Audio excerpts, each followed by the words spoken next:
Hey, good to see you. Let's see. We have 10 people waiting. Oh my goodness. I just want to get this packet opened and then I'll get back on them.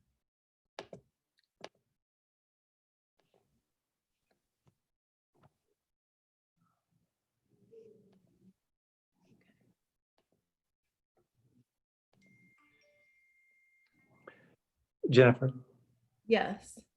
there was a gentleman who was interested in serving, and he, I think Rob sent him a link, Mr. Bentley. So Yes, I had sent her the board link on accident instead of this, but he's got it corrected now.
Let's see. Okay.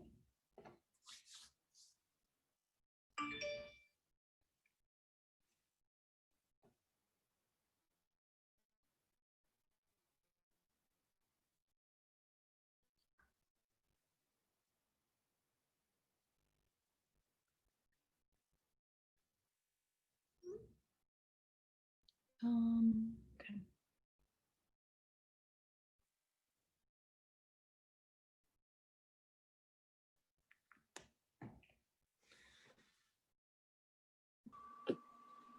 Looks like we have a quorum, but I'm expecting 2 more planning commission members.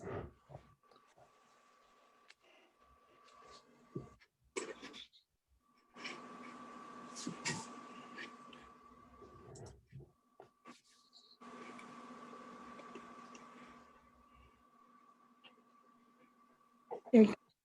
Now you're on. That's the mute. You're on now. How do you know? Your speaker's on. You're okay. You're on. Ask her if she can hear you. Can you hear Steve Orson, Jennifer? Mute you, Steve. Good, I okay. can hear you. I can mute. Okay.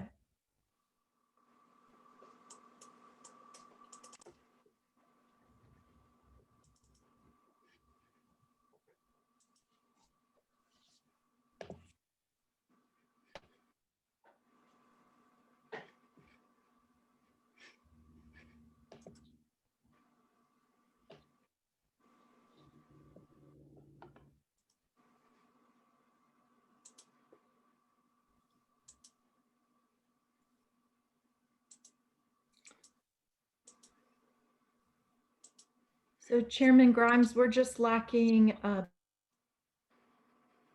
Bill Comer.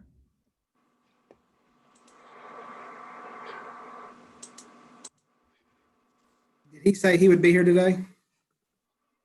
Or have Yeah, I didn't hear otherwise, so.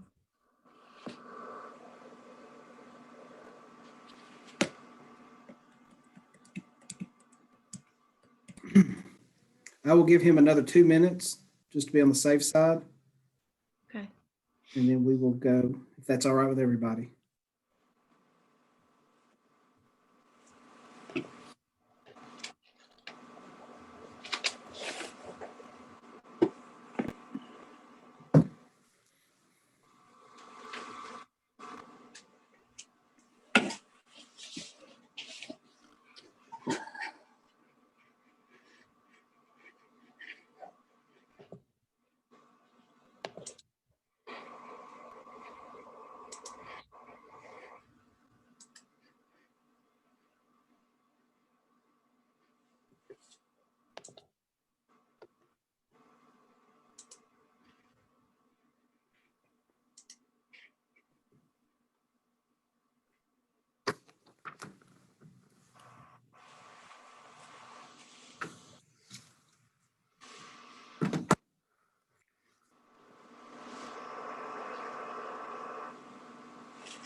All right, it is now 4:35. I'm going to go ahead and begin.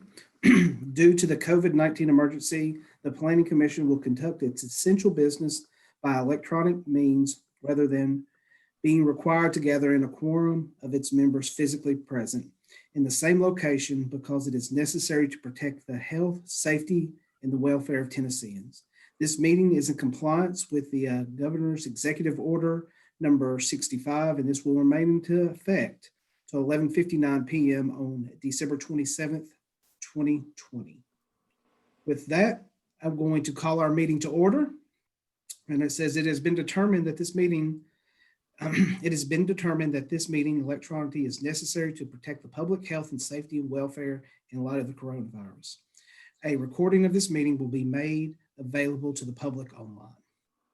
I am going to determine a quorum. And if I say your name, would you please say here? Starting with Mayor Noes. Here. Alderman Blackwell. Here. Mr. Paul Schwer. Here. Sir, thank you. Shelley Smith.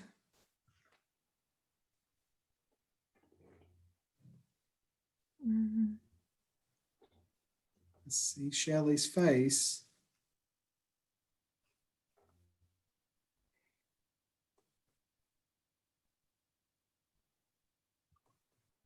All right.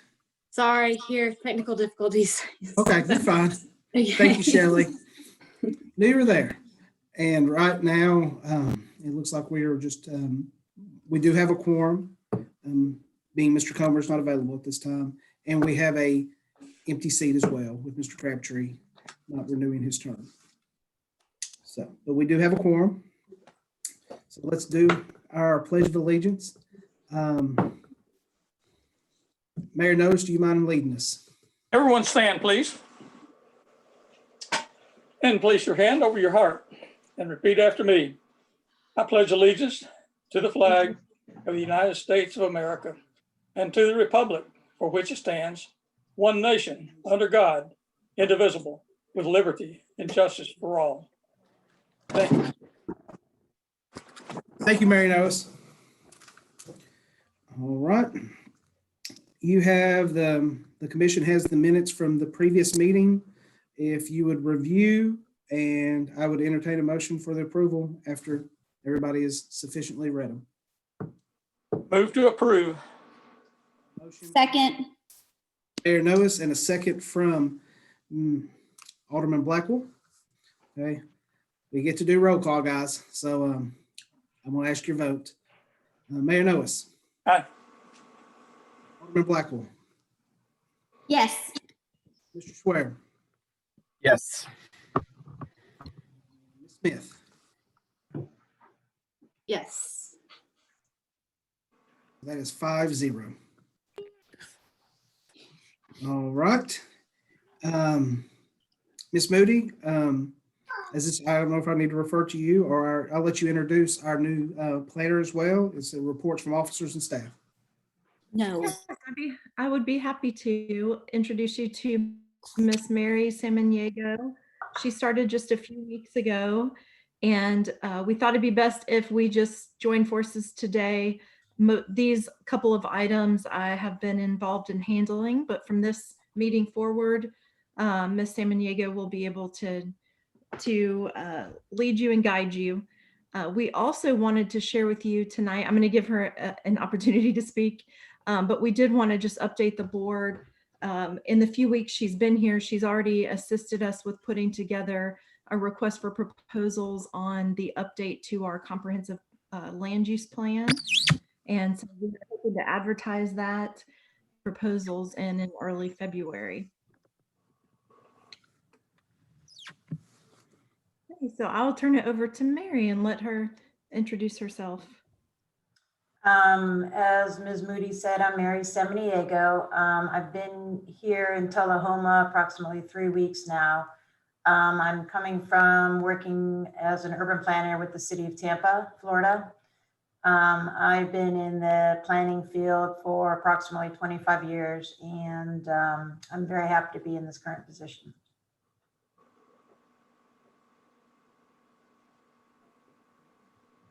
Thank you, Mary.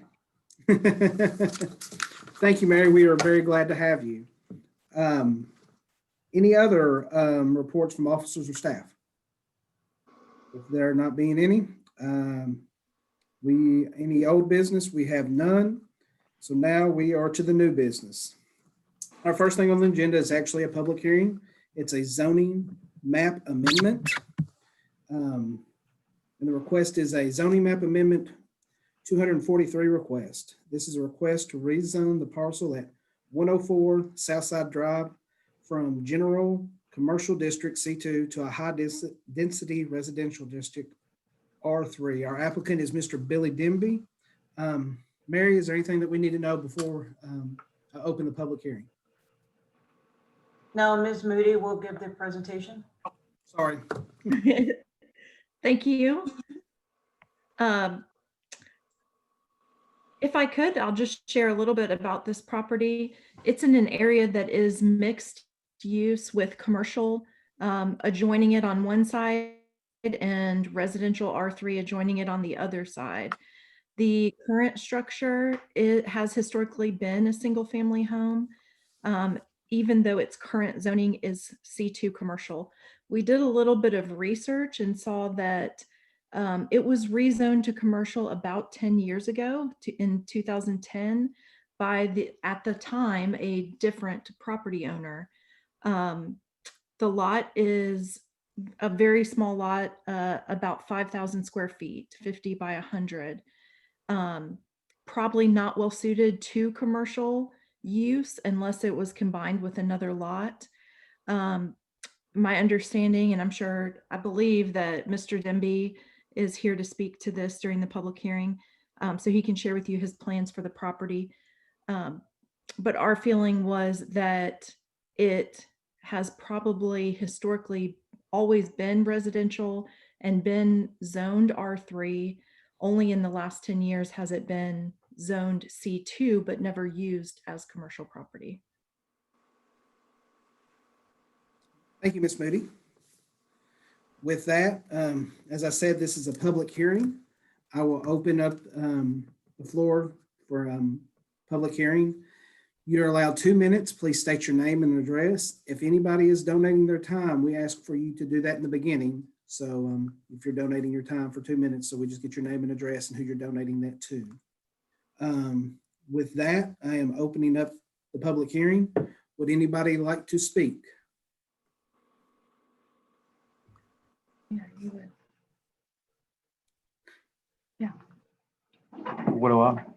What do you need me to say? Just, I hey, need, Billy. I need to rezone this back to residential so I can finish, bought the property, electrical problems.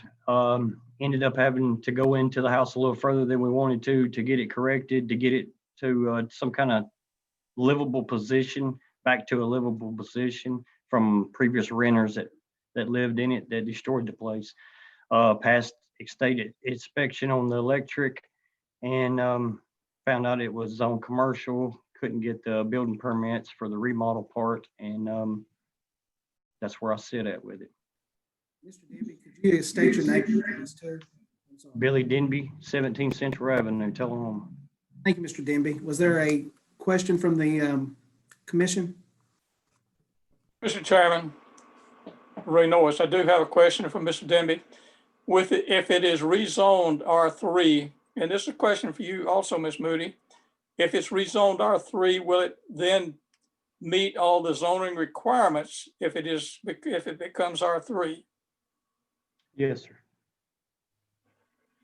Is he asking me? Actually, it will not. So the minimum lot size is below the size allowed in any of our residential districts. But, as I said, the C2 zoning does not have a minimum lot size, but for practical purposes, to meet other requirements of our zoning ordinance, such as required parking for commercial, landscaping, setbacks, I think a lot this size would be highly unlikely, like without combining it with another lot. Then let me understand for sure. If it's rezoned R3, it will not meet the zoning requirements for R3. Correct. Our minimum lot size in R3 for a single family structure is 7,500 square feet. But it currently meets the zoning requirements for commercial C2. It does. And you're asking us to change to a zone that it does not comply with? I do think that we could look at it as a non-conforming structure and allow him to repair it back to what it's historically always been, which was a single family structure. The other option, leaving it in its current zoning, he could not use it for residential purpose.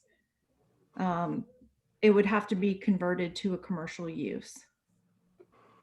And am I correct in you saying that honestly, though, with the size of the lot, that would be hard to do as well unless he was able to get another lot to do that, correct? It would be difficult. There are very few commercial uses that don't require parking or visitors to the site.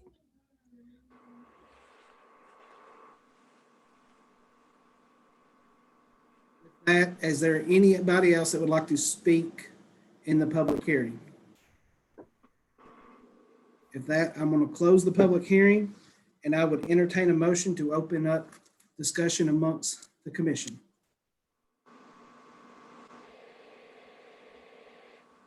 Move to approve. Alderman Blackwell, Second. second from Ms. Smith. All right. Motion on the floor is moved to approve. Discussion amongst the board. And I'm stating what I'm understanding us doing. We're taking a lot that's conforming to C2 zoning requirements and moving to approve it to an R3 residential, which does not comport with zoning requirements. You're asking us to do that. Is that the motion I'm hearing? Yes, sir. That is how the motion stands on the floor. But historically, this has served as a residential unit, correct? Yeah, I don't want to speak for Mr. Demby, but when he bought it, I believe it was he bought it as a residential structure. The taxes have always been paid as residents. I don't really understand, it doesn't give me enough in the research. I know that the applicant 10 years ago requested to have it changed from R3 to C2, but it doesn't appear that anything in terms of the use or the structure on the property was changed at that time. And as long as someone was continuously living in the home, it would become a grandfathered use. Well, and that was my question, is whether would have just been grandfathered in anyway, because but I'm guessing somebody vacated. Is that correct? The issue now, I don't know if it was a fire or what caused the extent of the damage, but the home is badly in disrepair, not livable condition. I know if you observe the tax card, it actually lists this property as being residential. All right.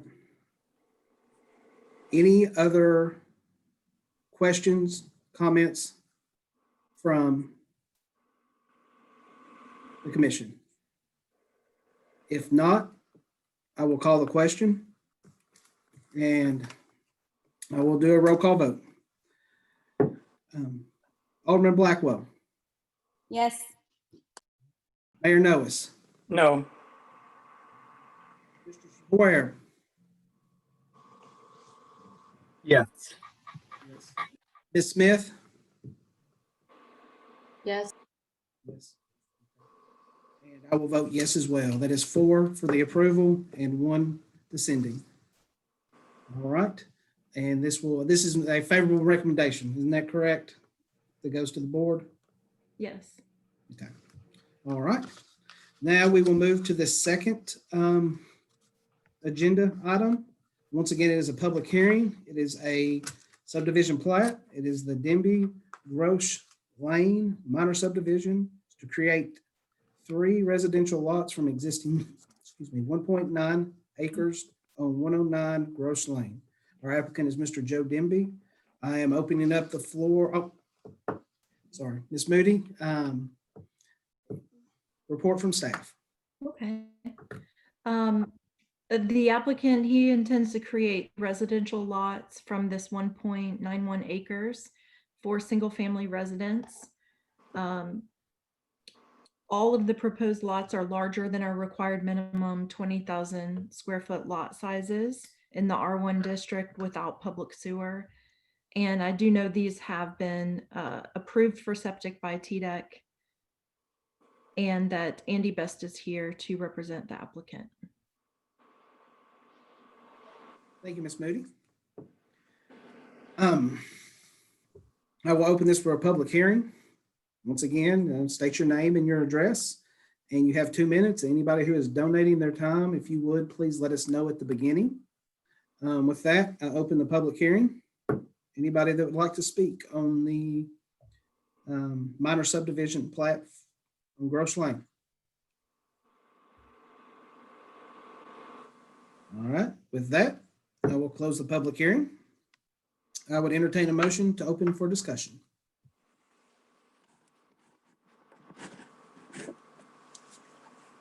I'll move to approve. I'll second it.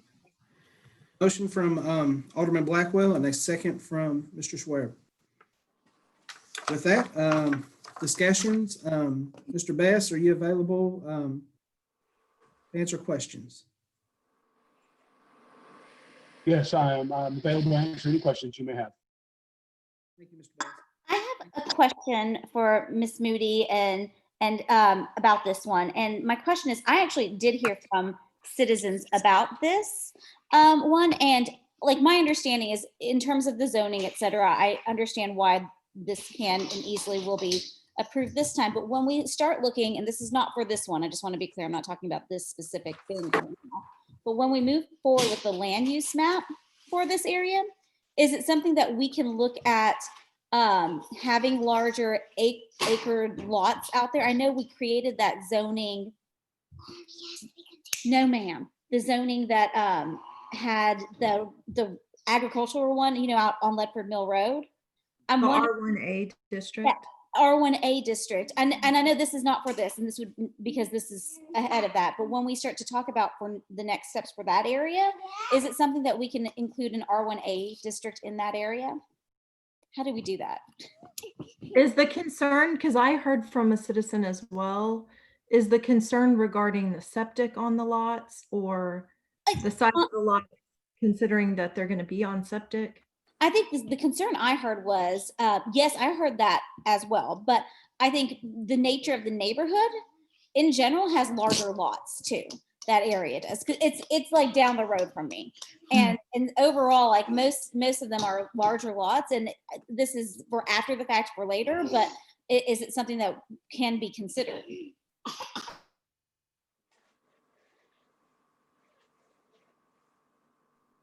Ms. Moody, do you want me to jump in? Sure. Yes, that would be something that you could consider during the upcoming comprehensive plan amendment. During the plan amendment, we could look at different areas of the city and look at the land use categories that they're in. One of the elements of a land use category is kind of general lot size. And if there's not a general lot size that already kind of fits into what the intent of the residents in that area may be, a new one could be created.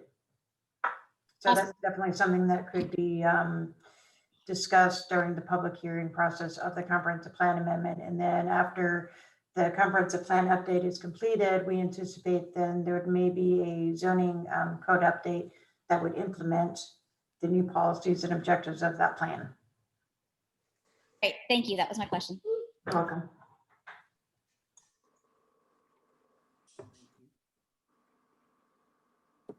Any other questions? Any questions for Mr. Best? All right, if not, I'm going to call the question and we will move forward. Alderman Blackwell. Yes. All right. Mayor Noes, Yes. Mr. Swear, Yes. Ms. Smith, Yes. and I'm yes as well. That is 5-0, so that has passed. All right, we have other new business, and that is, I think if you can turn to the back of your agenda or package, is our meeting schedule for the 2021. We don't have to vote on this, do we, Ms. Moody? Do we need to adopt it? No, I don't think you need to formally adopt it, but we will run public notice of these meeting dates. All right. So just to let y'all know, our next meeting will be January 19th on Tuesday. I think that is our only Tuesday meeting.